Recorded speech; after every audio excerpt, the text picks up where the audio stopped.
Hello, and welcome to the University of Washington, Washington Area Cardiometabolic Project ECHO Session 14.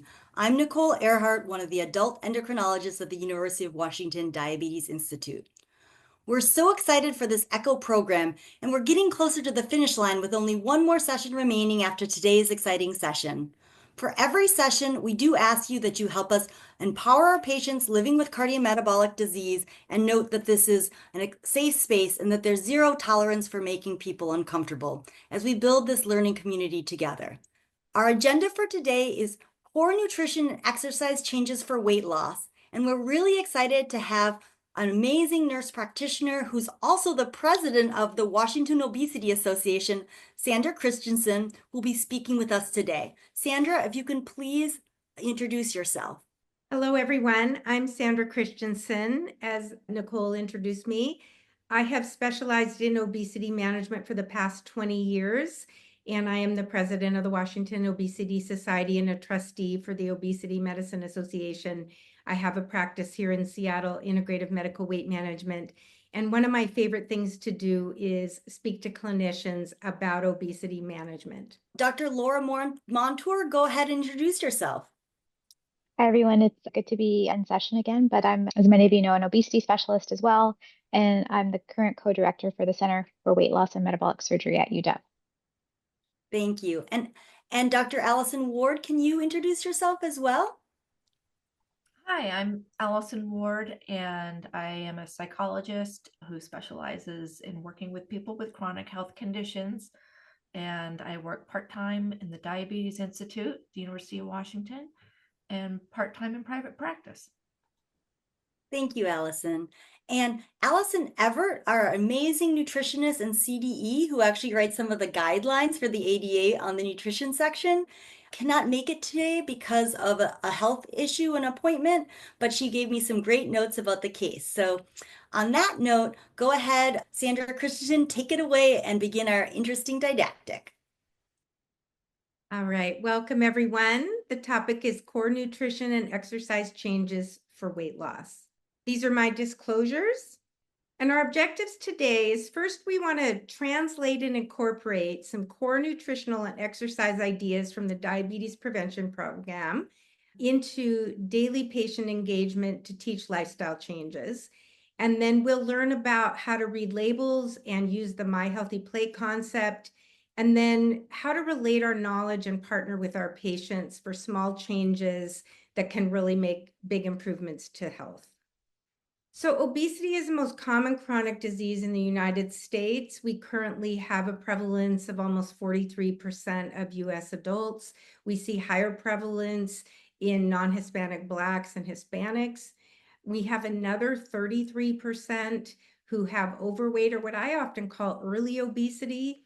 And so when we combine that together, that's over 75% of US adults who are an unhealthy weight. And then we have close to 20% of our children who also have obesity, and higher rates again in Blacks and Hispanics. And so this is what gets me out of bed every morning, is because I really want to make a difference. Both in my clinical practice and educating clinicians like you about how we can address this. So when we think about the things that you see in your clinic, I imagine that obesity is at the root of many of those issues. So we know it's associated with over 236 conditions and 22 types of cancer. So obesity management is actually a way to manage the complications. If we start with the root rather than the fruits, we can make better progress.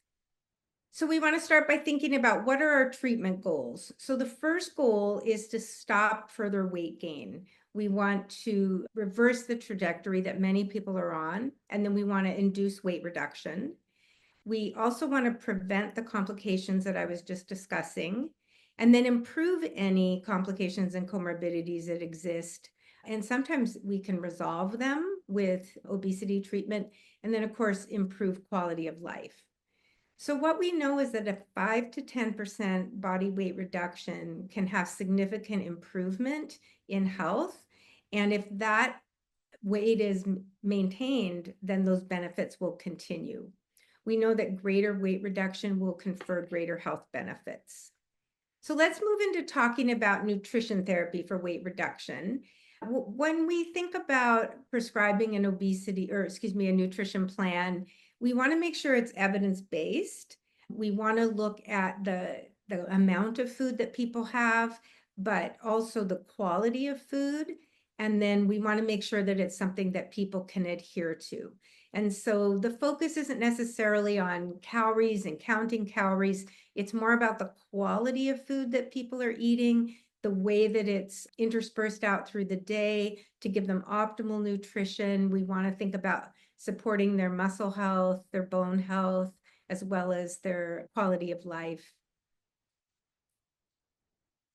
So there's lots of options available, and I have them listed here. So one is the carbohydrate restricted eating plan. You can also do fat restricted eating plan as well. There's the very low calorie diets, or VLCDs. These are typically liquid protein drinks that minimize calories to 800 or less, typically around 800. And then there's lots of meal patterns that are out there. So the Mediterranean diet is one that's used a lot often in research. The DASH diet, which helps with hypertension. There's the ketogenic diet, time restricted eating. So there's, intermittent fasting where people might fast for 36 hours and then have a meal. Time restricted is more limiting. Typically, people limit to an 8-hour window in the day, but sometimes we'll do either more or less. And then the MyPlate Diabetes Prevention Program, which we'll be discussing. So the things that are shared by all these approaches is we really want to limit those ultra-processed foods and the sweets and sweetened foods, sugar beverages, juices. Those are foods that nobody disagrees that we should be limiting. Starches turn into blood sugar just as quickly as sugars do, so we really want to limit those as well. And then nobody disagrees again that trans fats are not good for us. And then also limiting alcohol and high caloric alcoholic drinks like margaritas and such. And then we really want to encourage protein, people getting quality fats. And I recommend that they have protein that includes the fat, and then vegetables, fruit, and then choosing complex carbohydrates over simple carbohydrates, and then water, non-sugar drinks. Now, some people might eat more grains than others. For folks that have type 2 diabetes or any kind of insulin resistance, even some of the grains can be problematic. So you would want to individualize your approach with those. Now we'll move into talking about physical activity. So this includes 3 components. So people getting aerobic activity, so their cardio activity, and then muscle strengthening activities, and then what we call NEAT, which is non-exercise activity thermogenesis. So these are the key physical activity guidelines for adults. And then I'll talk a little bit about how we incorporate this in for our patients with obesity. So folks should be shooting for 150 to 300 minutes a week of moderate intensity activity, or 75 to 150 minutes of more vigorous, or a combination of those two. We know that folks that get over 300 minutes, which is 5 hours, can have some additional benefits.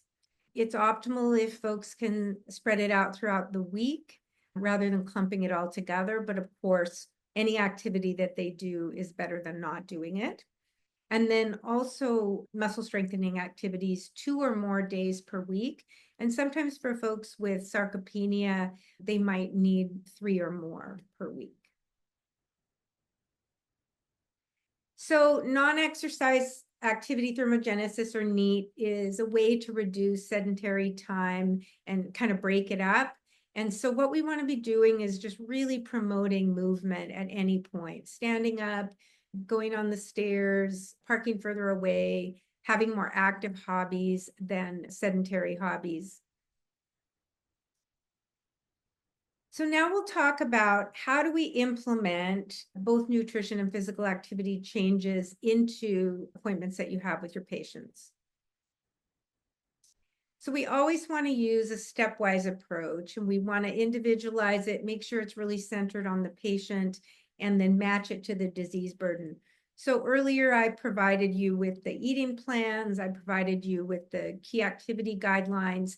And so we're not necessarily going to start there. Like, we're not going to start with like 150 to 300 minutes of vigorous activity in someone who hasn't been active or maybe has some mobility challenges or limitations. We want to just start everything with something that's achievable and then build on it.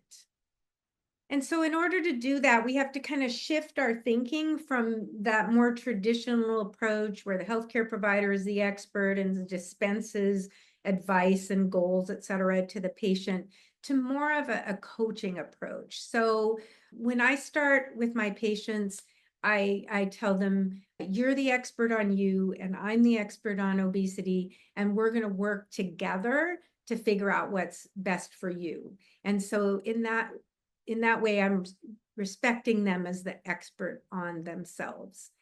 And then I ask patients, what do you want to work on? What is most important to you? And then we move from there. And then, what are their health goals? What kind of things do they know already work for them? You can save yourself so much time by asking those kind of questions, because people know what works and what doesn't work for them. And then you want to flow with that. And then we always want to amplify the positive and really affirm people, pointing out the things that they're doing well for their health and things they've done in the past, and really emphasize that's a strength that they have and that we want to build on it. And then we want to identify our patient's state of readiness and really work to be building their confidence. And what I tell people often is, my job is to help you be on your own side, because folks are so hard on themselves in general, and in particular when it comes to weight and eating and exercise. And something else that can be valuable when you're trying to shift people into healthier choices is to help make them the connection between those lifestyle choices they're making and the things that are disruptive to their lives. So things like joint pain, osteoarthritis, reduced stamina, difficulty with shortness of breath. People will tell me they get down on the floor, it's hard to get back up again. And so helping them make that connection can really be motivating. And so when I mentioned the stepwise approach, we want to gradually substitute less healthful behaviors with healthier ones. And so we start with setting small, achievable goals, the SMART goals, and then really build on the success, really celebrate all the things that the person, all the effort they've made and the progress they're making. Self-monitoring, there's lots of data on how this helps people really stay focused. So things like fitness trackers, smartwatches, there's lots of phone apps, and some people like to just use a notebook. And then making sure that we provide reward to the patient by, giving them lots of positive feedback. But we can recommend things like something I'll do with people when they're working on their exercises. I have gold stars in my office, and I'll say, okay, every time you do your 5-minute walk, you get a gold star. And then how many of those gold stars does it take for you to get like a new coffee mug or a pair of earrings or 2 hours to read a novel guilt-free, things like that, because our brains really work on the reward system. We have all these neurochemicals that reinforce connection and reproduction, and food is a big reward that tickles those centers too. So we want to help provide other rewards for them. And then stimulus control is really, really important. We want to make sure that we teach people to keep the temptations out of the environment the best they can. So many people think they should be able to stare down a chocolate cake on the counter for a week and not have any and not even want it. But that's unrealistic. It's not the way our brains are wired. So here's some dietary assessment questions that you could utilize. You could do this in a questionnaire that folks fill out before they see you. You could ask them in the appointment. I like having them fill it out in advance, and then it's a nice discussion point when they come in. So asking about intake of sugar beverages, how often they eat out, fast food, checking in on how many vegetables and fruit that they eat, alcohol intake, asking them if they know how to read nutrition labels, because that's important, asking if they track their eating, and then doing like a 24-hour dietary recall. So I'm sure you're familiar with how to read a nutrition label. These arrows highlight all the important things on there. And our goal is to limit the total sugars to less than 10 grams per serving. I would say even less than that, or fewer servings that have that much in. Trying to get 3 grams of dietary fiber. I like to recommend like a 10-to-1 calorie to protein ratio. So for every 10 calories, there should be a gram of protein. And then really watch those total carbs, because they're not just coming from sugar, they might be coming from starches as well. And this is a review of the My Healthy Plate. This method has you use a 9-inch plate, fill half of it with vegetables and fruit, and really emphasizing green, limiting fruit to a half a cup.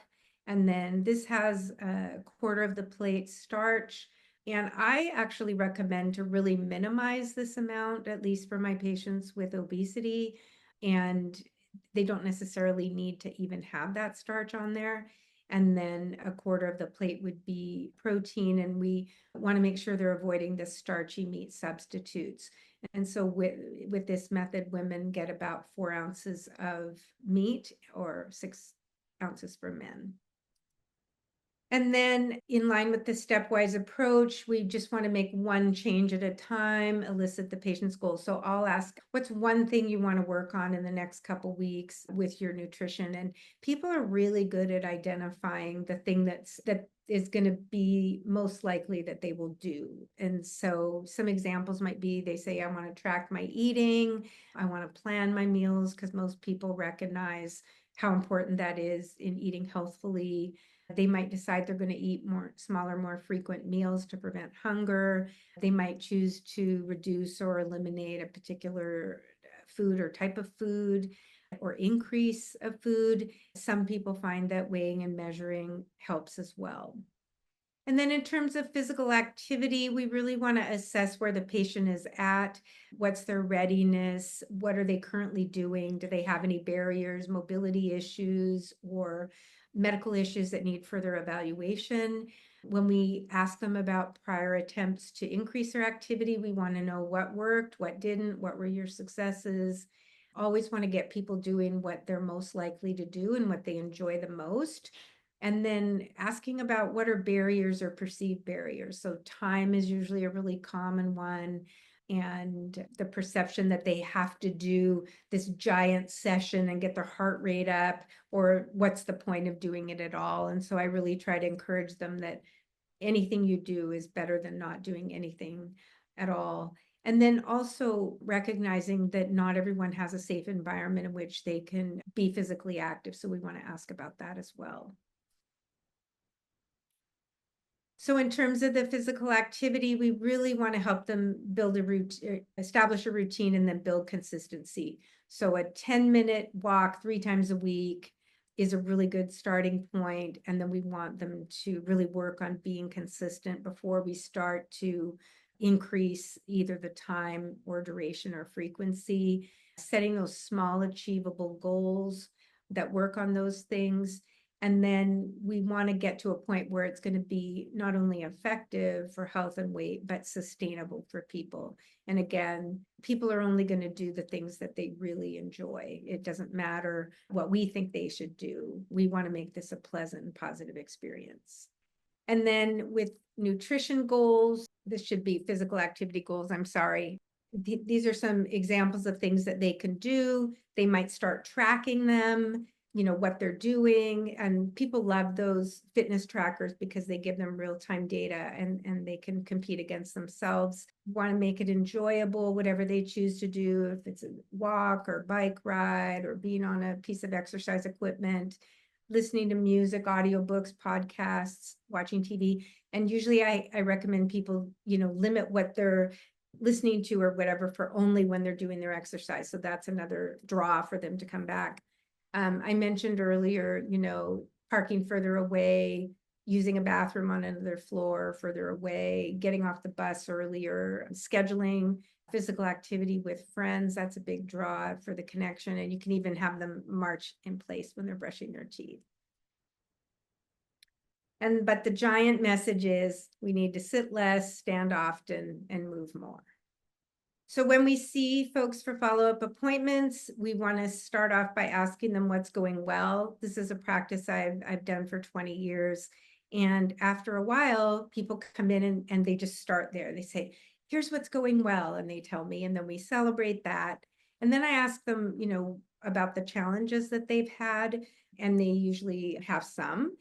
But we always want to reinforce whatever effort someone has made. If they set a goal to walk 10 minutes 3 times a week and they got 1 walk in, then we say, good for you. That was 1 more walk than you were doing before, and really help them, as I said, to be on their own side and learn to be able to coach themselves. We want our goals to build on the previous ones, call that piggybacking our goals, provide them any resources or education that they might need. And then we always want to schedule the next follow-up. So in conclusion, here's my clinical pearls. We always want to meet people where they are. We want to be more focused on patterns than the specifics. And as they progress, we can get more precise with the guidance we provide. I mentioned piggybacking new habits onto established ones, activating that brain's reward system, and that being consistent is really much more important than the degree of change. And then, as I said, we want to activate the patient's inner coach. Thank you, Sandra. That was a great presentation. I think it really highlighted a lot and put together a lot of the points we've seen in some of the cases up to this point. So it was a really great putting it all together discussion. I'm going to start off with a question. In those patients that are having difficulty choosing the changes they'd like to make, what's the top 3 you might gently suggest to them? Yeah, so one of the most important things that I find in particular with eating is having them eat regularly throughout the day, right? Focusing on getting a meal at least, 3 times a day, snacks in between, to prevent them from getting overly hungry.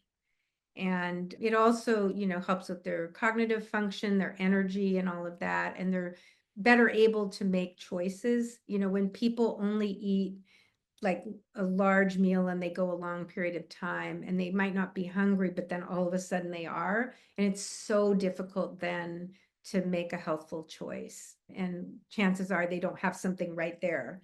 So then they succumb to those temptations. I would say that, and getting them moving, in Any some way. type of movement. Yeah. Any type of movement. Get up Yeah. and move. And sleep. We didn't talk about that, but sleep is really big, prioritizing sleep as well. Yes, I feel like more and more we're realizing that quality sleep is so important from our research and just as a common sense thing as well. Yeah. I'm going to ask this question to you and to Laura, our other obesity expert. So when do you incorporate medication management in? Do you do it at the first visit along with it, or when do you start working with them with lifestyle, but maybe plus minus pharma? Well, it's pretty individualized with patients. For most patients, I'm going to get them established on lifestyle therapy. Because I'm a specialist, I see my patients frequently in the beginning. So once we get that, started, then I get a better idea of maybe what type of medication would be appropriate for them. If I see early on that they're having challenges, maybe limiting their portions, or they have a lot of cravings, there's no reason to wait, right? You want to act right away for them. Some people come in and they've been on meds before and they know exactly what works for them. So I'll just get them started on that. But I'll just say in the 20 years, I start meds way sooner than I used to, because we know it's a complex chronic disease with lots of health risks. And so we don't make people wait for their chemotherapy, right? Till they try lifestyle first. And so I use that thinking. Yeah, I agree. I don't withhold treatment again, given severity of obesity for a patient, but Sandra's right. Does depend on the person, and yeah, if they have a lot of disordered, eating patterns, you may want to try to regulate that first. But yeah, I often start at the first visit. I definitely agree it's individualizing, but I'm starting medications for weight management much earlier as well. And often I'm talking to them about it in the context of metabolic memory so that they understand that this is a disease process and that we're adding something to jumpstart their weight loss. So great discussion there. And then we have one chat before we move on to our case. So basically, this is a common question, and I think that really we always try to address for people with financial limitations who they feel like they can't buy healthier choices. What are some suggestions in those people that have monetary constrictions? Yeah, so some less expensive options, and I'm going to preface this with our current state. It's a little bit different, but eggs are so inexpensive for the protein you get from them. And even now, like if eggs are $1 or $12 a dozen, it's still, to get 2 or 3 eggs, it's only $2 or $3 for quite a bit of protein, more, equivalent to meat. So that eggs are a great option. And then cheese is usually pretty affordable as well. But it is a big challenge, finding things that are less expensive in the produce, finding deals. That's not always easy though. Like if you're working hard, working a couple jobs, it's hard to shop the sales. So I wish I had a better answer, quite honestly. Laura, any input or insight on that you tell your patients? No, I was similar. So I think about things I do these health fairs where I'll go to a convenience store and I'll look at the best snacks that are available at the convenience store, right? And so some things I'll think about is like a bag of nuts. If you portion it into 150 calories, and you have 5 servings, it's probably the same as that one bag of chips. So I do think people have to think about it in portion and serving size and those types of things that are going to fill them up and keep them full longer rather than those simple carbs and empty calories where they feel hungry again.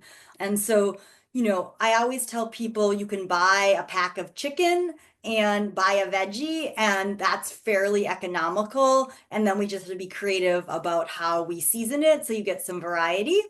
And then the other thing I tell people is that at fast food places, we can pick the best, most healthful thing on the menu and alter it. Maybe take the bun off the top of the burger at the Chipotle, do the peppers and chicken without the rice, and add some avocado. And the portion size might be that it's 2 serving sizes so that $15 meal is $7.50, right? And so it's just something to think about. But finances are always an issue, and in our environment right now we have to be very conscious of it and meeting them where they are. What do you guys think about beans and tofu as well as a cheaper protein and everything? Yeah, tofu is a good protein. Beans, they're 2/3 carbs and 1/3 protein. So they're not that economical in terms of for the calories that you get, how much protein you get, but they can be a great way to supplement a meal, right? And as long as folks can limit the portion on them. Thank you. And then what is your feeling, last question before we move on to the case, frozen vegetables being as dense and cheaper than fresh? What are your comments on that one? Sounds like a good idea, right? Yeah, whatever works. And, sometimes I have patients say that they've decided to start eating frozen vegetables because they always can have them on hand and they don't have to worry about shopping. So that can also be a convenience thing as well as being less expensive. There was a comment about use of lentils, and our expert obviously said that that is also a great choice for protein and everything. And so great that we've had this sort of discussion on nutrients, especially in the setting of economics. And so now I'm going to turn it over to Mayes Verk, and she's one of our great resident nurse practitioners at HealthPoint, and she's been gracious enough to present our case today. So go ahead. Thank you for letting me present my case. Or I'll start with the patient. So it's a 70-year-old female, Suhala speaking. It was the first time meeting the patient. She came to visit with her daughter-in-law. She does have insurance. It's the Apple Health. So the main concerns are challenges is access and processing Libre data in primary care, so a CHC setting. The patient is using a Libre 3 Plus, but has not downloaded the corresponding app. Additionally, the clinic does not have access to Libre system, so it's making it difficult to review the patient data. Also, there's a discrepancy between the Libre reading, which was 67. So I checked the office reading and it was 80. So which complicates the decision making regarding the treatment. And the medication regimen she is on currently, it's not optimized. So my question is how to titrate or change medication. That way it would be most effective treatment for the patient. And also she has multiple comorbidities and language barriers. And the alert on the Libre 3 Plus was set to trigger at 70, and the alarm went off during the visit, but neither the patient nor the family responded. So it did indicate a potential education gap regarding hypoglycemia awareness and the appropriate response. So yeah, so there's a 70-year-old female. She does have a past history of sinus node dysfunction, hypertension, hyperlipidemia, chronic kidney disease stage 3, secondary to diabetes, vitamin D deficiency, type 2 diabetes, osteomyelitis, peripheral neuropathy, a serum potassium that was elevated, but that resolved, osteoarthritis of the left knee, history of diabetic foot ulcer, and then microalbuminuria. And then these are the medication that she is currently taking. It's Norvasc 5 milligrams once daily, atorvastatin 20 milligrams once daily, vitamin D once daily, and then she's on the continuous glucose, the Freestyle Libre 3 device. And she's taking the insulin and pH insulin regular, the Humulin 70/30, which I change from 35 units to 28, and I'll kind of explain that a little bit more as we go. She's on Avapro 150 milligrams daily, Victoza 1.8 milligrams under the skin in the morning, that she's taking that once daily as well. And then metformin 1,000 milligrams every day with evening meals. So not the full 2,000 milligram dosage, just 1,000 milligrams. And she's allergic to sulfa antibiotics. Family medical history, they told me a mother and father had diabetes, no history of heart disease, and then the patient's currently not working. I do not know her education level. That's something I can ask for the next appointment. And she's single, no tobacco or alcohol use. She's 5'4", 160 pounds, BMI is 27.60 kilograms, and then blood pressure 154/76 and heart rate 45. So her blood pressure, it's not under control, and she does have a lower heart rate. And her plan is to get a pacemaker as well with cardiology. And then these are her lab values. A1C, the most recent one was 7.1. And then the EGFR is 55. And the LDL is actually 39, so it's below 100. And the urine micro ratio is 207. And then these are their liver function results. I'm sorry, I cannot talk today. It's a AST 14, ALT 17. And then the other notes, since the Libre 3, I was not able to get, she didn't have an app, and then I was not able to download it in our clinic. I did have to manually extract information. So I was not able to get any fasting data, but I did kind of, after reading, I was able to confirm that the highest reading was 2:57 p.m. and then the low was 67 in the morning. So that indicated that she was mostly lows, like around like morning or during lunchtime. And then the last foot exam, she's seeing podiatry. She did have a history of a left foot ulcer, but it did resolve, but she's having ongoing care with podiatry. And then her last eye exam was in 2024. And then she did do a depression screening. And then the last dental visit was unknown. That's something I can ask her as well next visit. And then during the visit, I did give her diabetes education, and then I did offer a nutrition referral. And then I did not see any social services pathways. Like I didn't see anything I can check there. And then identify barriers to patient compliance, treatment success. I wrote, so language barriers. So for future appointments, maybe we can find a Sahala translator that can translate in person instead of the family, because at that appointment, unfortunately, the family was the one translating. And then medication discrepancies, just making sure that she brings all her medications to the next appointment. And then family aware of the follow-up appointments. So because she had a couple like cardiology, nephrology, endocrinology, nutrition, and podiatrist. And then family involvement in the treatment. So making sure the son, daughter-in-law, those involved in the patient care feel supportive and have the right resources and education to help the patient. And then these are a little bit about her meal times. So breakfast typically for her started at 11 in the morning, and she had 1 cup of milk tea, lentils, beans, bread sandwich. Lunch around 3 to 4, rice and curry, and a cup of water. And then for dinner, 8 to 9 p.m., like a burger, soup. And then bedtime, I didn't have any data for that. Thank you. Thank you for that great case discussion. I'm going to open the field for any clarifying questions. And I might have missed it, but do we know how long she's had her diabetes for? Great question. I don't have an exact year, but I know it's been a long standing. It's been for a while. I just don't have the exact year.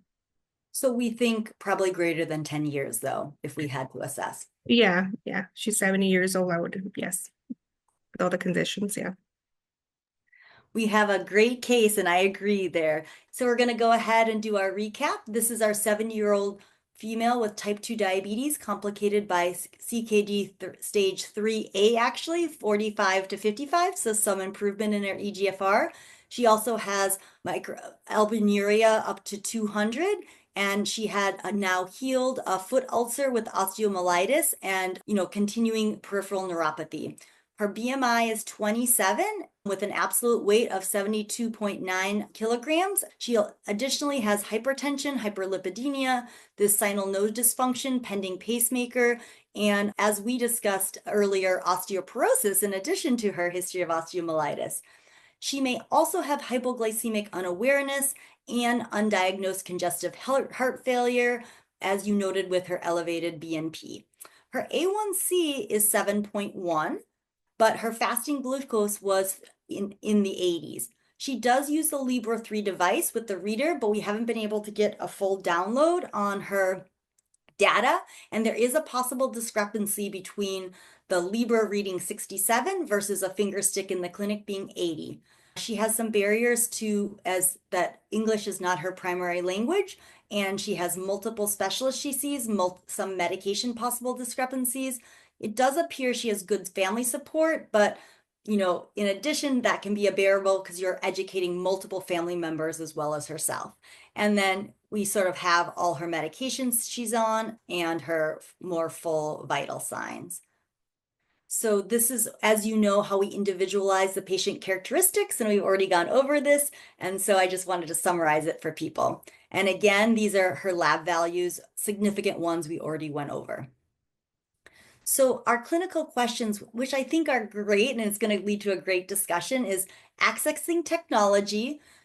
What is her A1C goal in the setting of possible hypoglycemia and significant comorbidities? How do we reset and optimize her insulin management in the setting of CKD and hypoglycemic unawareness? And then addressing her overall comorbidities, including her cardiovascular risk.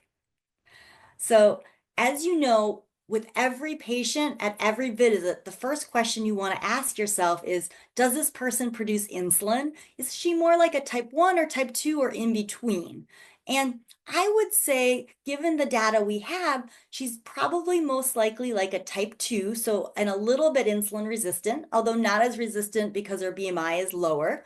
But remember, because we believe her duration of diabetes has been more than 10 to 15 years, what happens to the beta cell? We get some destruction of the beta cell even with type 2 diabetes, so she could have some mild relative insulinopenia. And so we do have to take that into account. And then our second question, and we're going to phrase this in the setting of, even though the CGM alerted, and it's less likely that she had a compression low or something because she's sitting there in the clinic, but we do have the discrepancy with the finger stick reading 20 points higher, that we are concerned that she may have hypoglycemic unawareness. And I would have a higher suspicion for hypoglycemic unawareness in a person who already has multiple comorbidities, right? So I think I would err on the side of caution and consider her hypoglycemic unaware, and aim to reset that hypoglycemic unawareness before we really tighten down that glucose control. So in my mind, we would, because of our comorbidities, because of our risk for hypoglycemia, our A1C goal, as our resident or sort of already mentioned to me, would be 8 or less. And then we'll keep reevaluating it based on the medication management and based on her risk over the course of the next 6 months to a year. And then, the question we've sort of been adding because of our technology is, do we believe the hemoglobin A1C matches her CGM data? Unfortunately, we don't have the full continuous glucose monitoring report. And we do know that when we have chronic kidney disease, sometimes the A1C can look falsely lower. In her case, given all her data, and the fact her CKD is fairly mild, I actually feel like potentially we should believe the A1C, and it is an okay marker in her case, unlike some of the other cases we've discussed.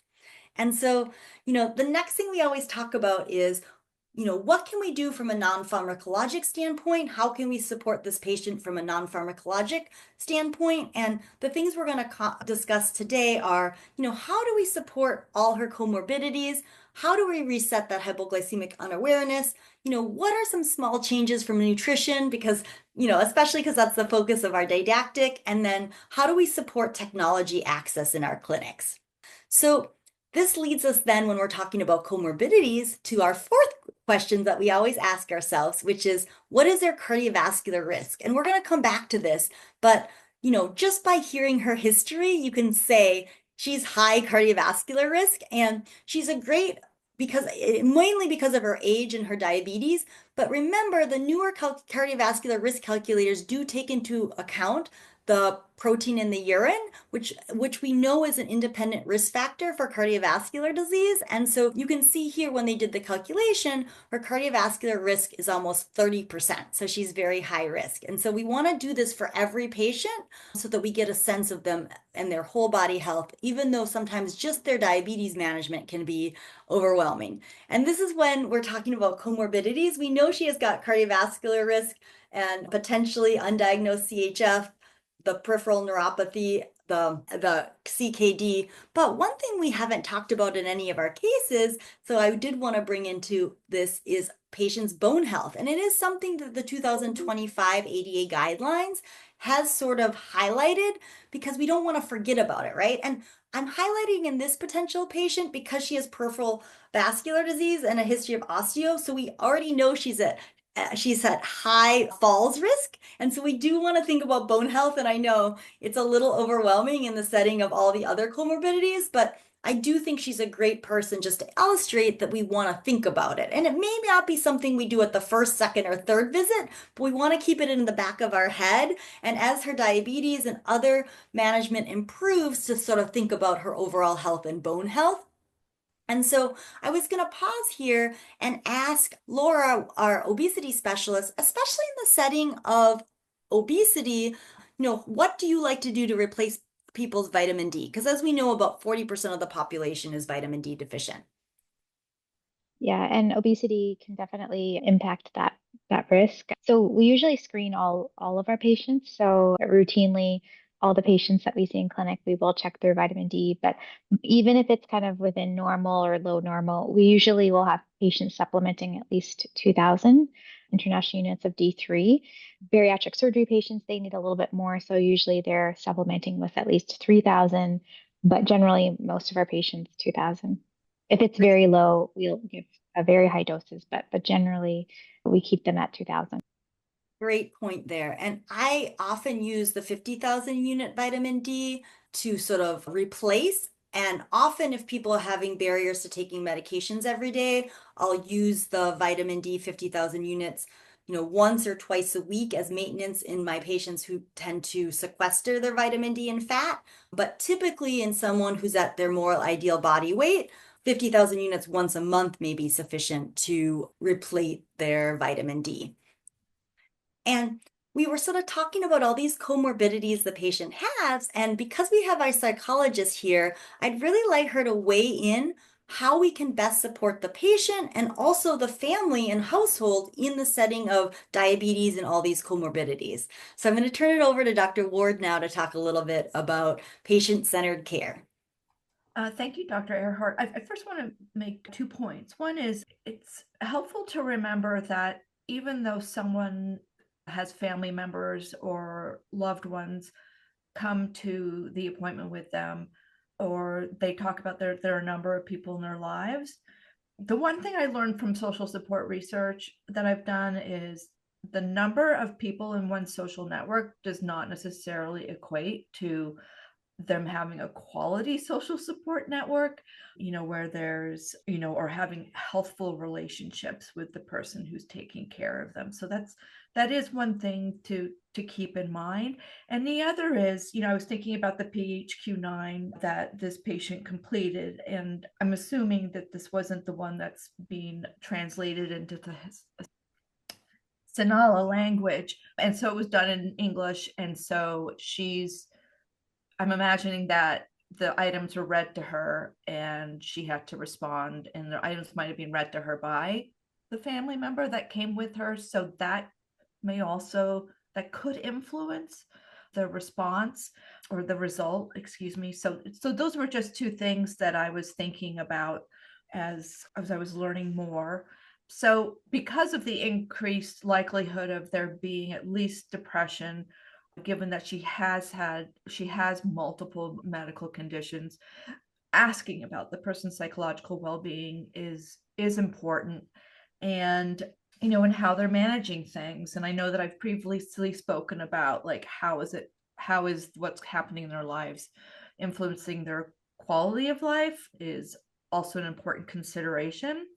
But I was thinking about, you could screen for depression or just distress in general by, asking from 0 to 10, how distressed are they, but giving consideration of maybe that they're used because they have a different language, that they in a different culture, that they might use different words for describing distress, and or you could use a visual analog scale, or you could use like a distress thermometer, again with like 0 being no distress and 10 being extreme distress. I think also it's valuable to explore the patient's health beliefs, based on their knowledge and their attitude and their values, as well as like their cultural background, traditions, to help you understand, more about how are they approaching the management of their medical conditions, what's the response to their health problems if they have them, and how does that impact how they're actually coping with or taking care of themselves. And then again, screening for social determinants of health, given that you want to understand, what are the obstacles or resources available to them that could actually impact patient outcomes.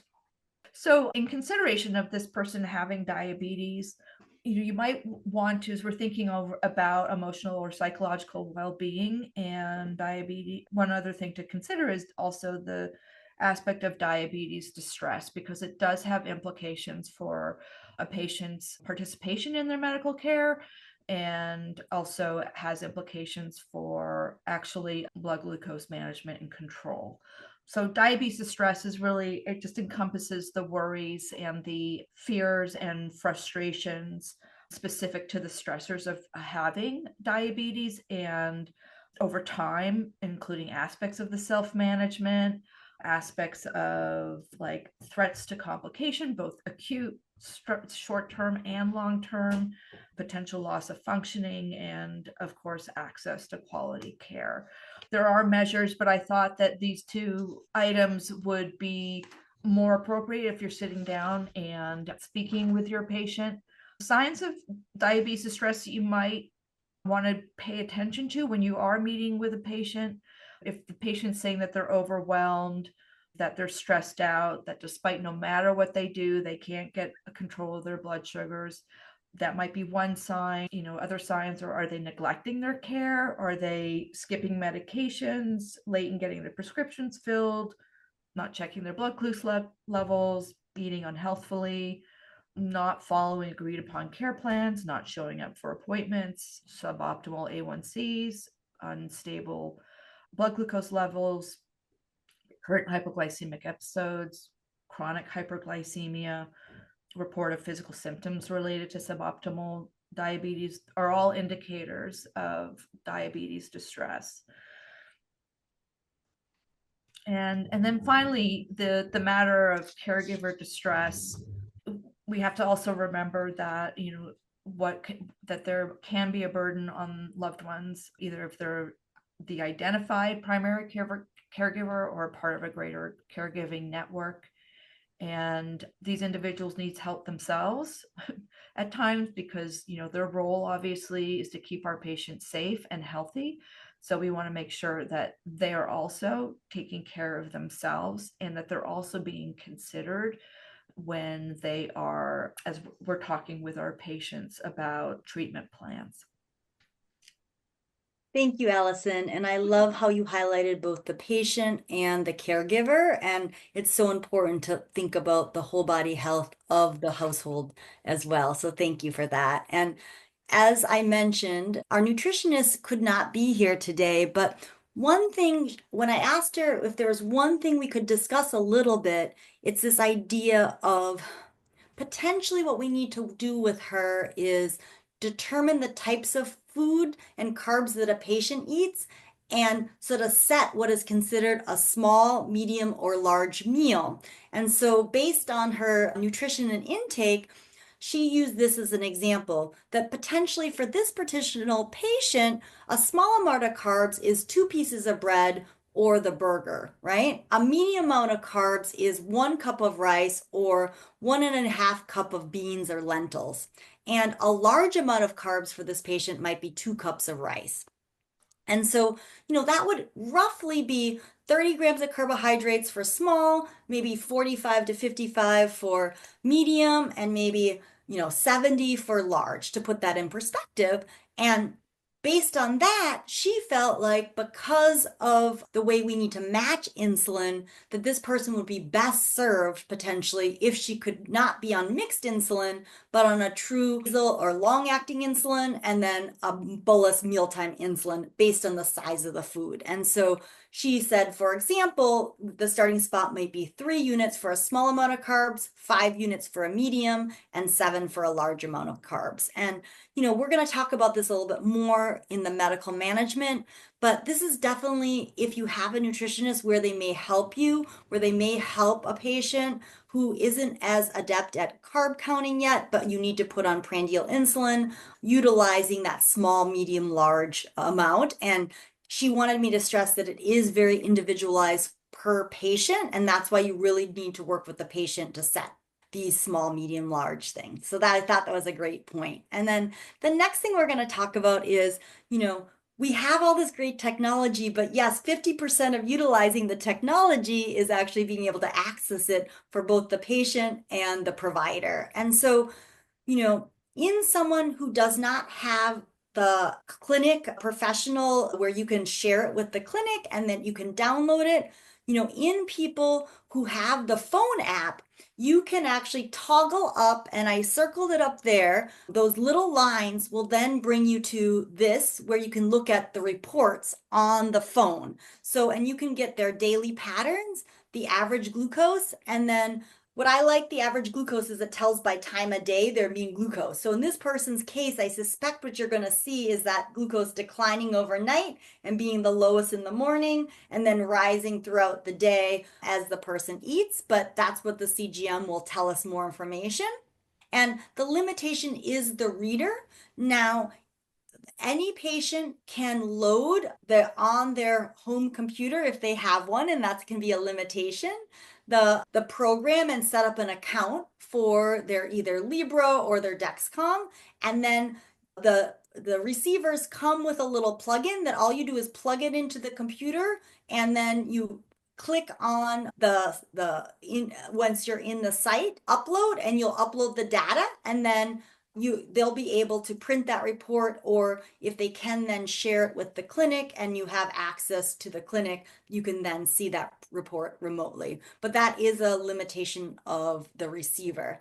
Now, I am finding more and more people's smartphones are compatible. A recent study we just did in our Latinx community with CMAR, over 70 to 80% of people actually had smartphones that were compatible with the device. So I think the good news is that limitation is decreasing. And as a healthcare professional, you can set up your own individual healthcare thing, even if your clinic doesn't have it. And you can then give them a unique share code to share with you as well. So those would be my advice as to increase to self-increase your own technology. And this is again is where there you can set up your own professional account based on the two main devices out there we typically use.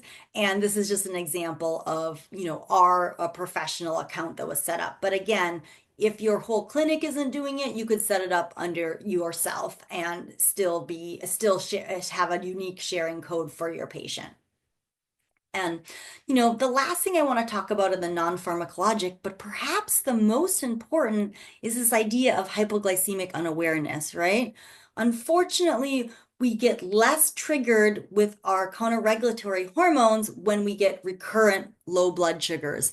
And so this is a stress for the body, this unexpected hypoglycemia. And so it's very important. And I think the teaching point is in as little as 2 to 3 weeks, if we can avoid hypoglycemia, we actually can reset some of that awareness. And I think in this person's case, there's a lot of data. We're not quite sure, right?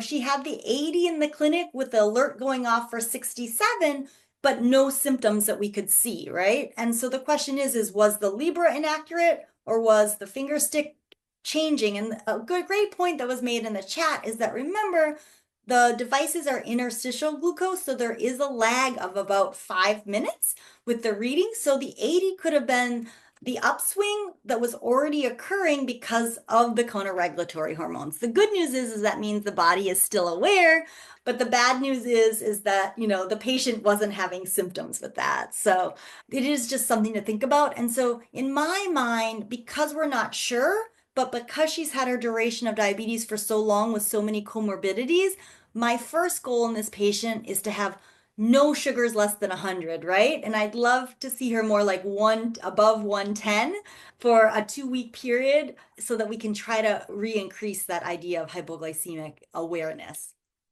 And that would be my, the number one thing that I would focus on initially, even though overall, with her A1C of 7, your first impression is, oh, her diabetes is doing great. I think the problem is we're not seeing those excursions, and we'll definitely see those excursions once we have more access to our CGM data.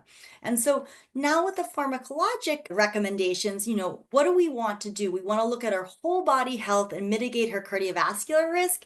And we've got to sort of figure out an insulin plan that is, going to be safe for her, but also doable for her and her family. So we've already talked a lot about mitigating cardiovascular risk, but I do think it's important. Diabetes sometimes can take the priority in glycemic control, but we do want to think about use of our cholesterol medications, and appropriately she is on a cholesterol medication and she is meeting the primary prevention goal, which is less than 70 for her LDL. The other thing I wanted to highlight is that when you're talking about cardiovascular disease and risk management, you do want to optimize her blood pressure. And, because of the high potassium, we cannot go up any higher on the losartan. That's been up to 150, but we could consider either going to 10 of amlodipine or converting her to a stronger calcium channel blocker, like 60 of nifedipine, to bring her blood pressure down to her 130/80 goal. I think it's reassuring that she's maintaining her blood pressure despite that heart rate of 45, but I'm very happy as well that she is seeing the cardiologist, because that was the first thing I noticed, her heart rate of 45, and I'm wondering if perfusion to her kidneys, her brain, her heart aren't as good because of the pump, and that, we could actually see some improvement in things when she has that demand pacemaker started. And then, this is a little harder to assess, but, the newest guidelines are saying that we should screen for undiagnosed heart failure. And I think given all her other comorbidities, it's very likely that she could have diastolic dysfunction. Again, we have to take the BNP with a little bit of grain of salt because she does have some degree of renal insufficiency, which you can get a raise in the BNP because it's not cleared as well. But given her mild degree of renal insufficiency with GFRs even as high as 55, I do think she should have an echo and some evaluation for diastolic dysfunction. And then, this was the last year's guidelines for looking at diabetes management and pharmacologic treatment based on CKD, cardiovascular list, weight, and efficacy. I just wanted to highlight the great news is it doesn't appear that the one comorbidity this patient has is metabolic liver disease, but the newest guidelines again highlight using our GLP-1s and SGLT2s in the setting of cardiovascular and renal disease. And so this person should be on one and both of those. And then looking at it for weight and efficacy, but they also added now consideration of metabolic liver disease as well to our newest guidelines. And so pharmacologically, as we discussed, because she has the proteinuria, because she has a reduced eGFR, we should consider adding a sodium glucose cotransporter inhibitor. So either 10 of empagliflozin or 5 of dapagliflozin would be great. In this particular patient, I would probably not initiate canagliflozin just because of her history of the foot ulcer. Again, there was a small series of studies that showed that particularly to canagliflozin, there was an increased risk for specifically toe amputation. So I typically will continue canagliflozin, but I will not initiate in those with significant peripheral vascular disease or history of ulcer. When we're talking about our GLP-1 receptor agonist, right now she's on 3 shots a day, 2 insulin shots and a daily liraglutide. She has Apple Health, and so once you initiate that sodium glucose cotransporter inhibitor, and you can say she's having hypoglycemia and is on insulin, so not optimized on the liraglutide, you should be able to get the weekly semaglutide approved. The other thing, and I was thinking semaglutide because it looks like an insulin pen, it looks like liraglutide, so it'll be a similar device as what she's already been using, but I did want to throw it out to my obesity specialist. And this is where I think we could make a comment about her BMI and within her ethnicity. Is our goal weight loss with this person with a BMI of 27, or do we want to use a little bit more weight neutral GLP-1 receptor agonist and use it more for her cardiovascular and renal mitigation? What's your thoughts on that, Laura? Well, she's Sri Lankan. I think her native language is Sinhala. So Asian American, BMI over 23 would be significant. So I would say weight loss, but all, preserving muscle while she's losing weight. And I would say semaglutide with her kidney disease and cardiac risk. That's what I would lean towards. Great, thank you for that. Any differencing of opinion there, Sandra? No, not at all. And I think I put in the comments that her BMI is in the obesity range for being Asian. And one thing we really want to think about with her is her body composition, right? And so does she have low muscle mass and function? Is she getting enough protein? And all those things matter more than her weight. It's her body composition, and extra adipose tissue contributes to the breakdown of muscle. And so we want to do things that are good for her muscle, good for her bone, good for reducing her adiposity. And then, as Laura said, the semaglutide, good for lowering her CV risk. Great point there, and a great summary of that. And so also I think the weekly dose will just sort of be a little less burden for her as well. The good news is she is on metformin 1,000 milligrams a day. Typically, we won't do more than 1,500 if the GFR is less than 45, and we will hold it if the GFR is less than 30. But in her case, since she's been running above 45, if we wanted to minimize the insulin even further, we could consider maximizing the metformin. Again, you have to consider the pill burden, but one consideration would be to push her to the maximum dose of metformin at 2 tablets a day to the 2,000 milligram. And then, what we're going to end our discussion on is about minimizing or figuring out and resetting her insulin.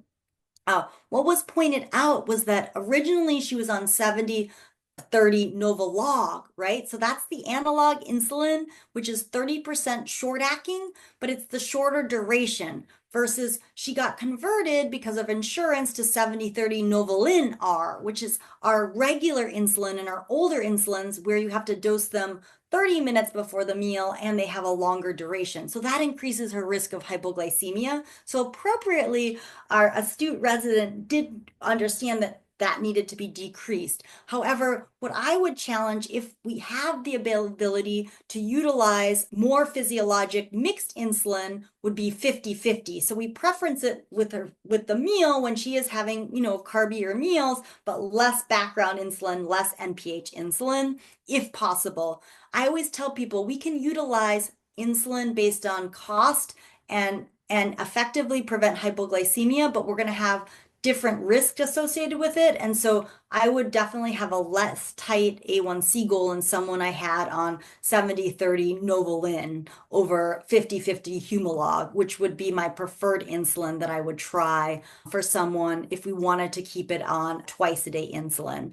The other thing I will point out, if we did go to long-acting basal insulin, degludec does tend to have the flattest, and it's greater than a 24-hour half-life. And so the nice thing about degludec is that if you forget your evening dose, you can give it in the morning. And as long as there's 8 hours between the next dose, you can give it again at the typical time in the evening. But again, sometimes these are cost prohibitive to people. But if in a perfect environment, and if we were going to match our physiology as best as possible, we would want to use a short-acting insulin, Novolog, Humalog, Lumja, Fiasp as our uber short-acting insulins with that basal insulin. But we can use whatever insulin that is needed that is cost effective for her. And then as well, the great thing is because we have her on metformin, the GLP-1 receptor agonist, and now the sodium glucose co-transporter, I think we'll be able to sneak away from having her on that complicated intensive insulin therapy. But I think we do want to reset her insulin. And so what I would do is if we were able to get the 50/50 Humalog insulin, I would probably do 12 units with breakfast and then 12 units with dinner. And then sort of use her CGM and watch where she is 2 hours after the meal, sort of get to that sweet spot of less than 180 or less than 200, 2 hours after the meal, and sort of hold there. And I would reset it at a lower dose so that we're going to reset that hypoglycemic awareness, and then we can always go up on it if we need it. But remember, we're adding the sodium glucose co-transporter inhibitor, the metformin potentially, and using a stronger medication from the GLP-1 standpoint class for A1C lowering. And so if we did need to continue her therapy on the current 70/30 mix, I probably would do no more than 20 units in the morning. And I would probably even start as low as 15 in the morning and no more than 10 at dinner. And, you would even start at 7 at dinner for 2 to 3 weeks, making sure she has no hypoglycemia and then go up on it. And so this was sort of my overall summary screen of what we could do. And remember, Lilly does have an affordability insulin thing. So if people are buying it without insurance, you can get your insulin prescription for $35 a month. Many other companies also have financial assistance. And so we want to just make sure that we're using the right insulin products for our patients. And again, we also want to use our CGM technology to titrate or de-escalate or escalate the insulin. And so again, in her case, I would aim for just less than 200 2 hours after the meal and a pre-meal goal of 110 to 130 to sort of help reset that possible hypoglycemic unawareness. And then I love this case because this is like the heart of Echo, okay? You presented someone with so many comorbidities and so many specialists, right? She has the PCP, the nephrologist, a nutritionist, endocrinology, cardiology, and podiatry. And so, I really believe one of the barriers is all the specialists and appointments she has. And I really believe after Echo, you can be her endocrinologist, nutritionist, nephrologist, and the cardiologist maybe after she gets that pacemaker, right? Because you're going to help mitigate her cardiovascular risk and optimize her diabetes management and work with her on small changes for nutrition from all the learning points that you've learned at these great sessions. And so the good news is it seems like her osteomyelitis has resolved, and I would still continue regular follow-up with podiatry, but hopefully you are going to be able to sort of support her in her whole body health and minimize her appointments as well as you establish a relationship. So at that point, I'm going to say this ends session 14 of the Cardiometabolic Echo.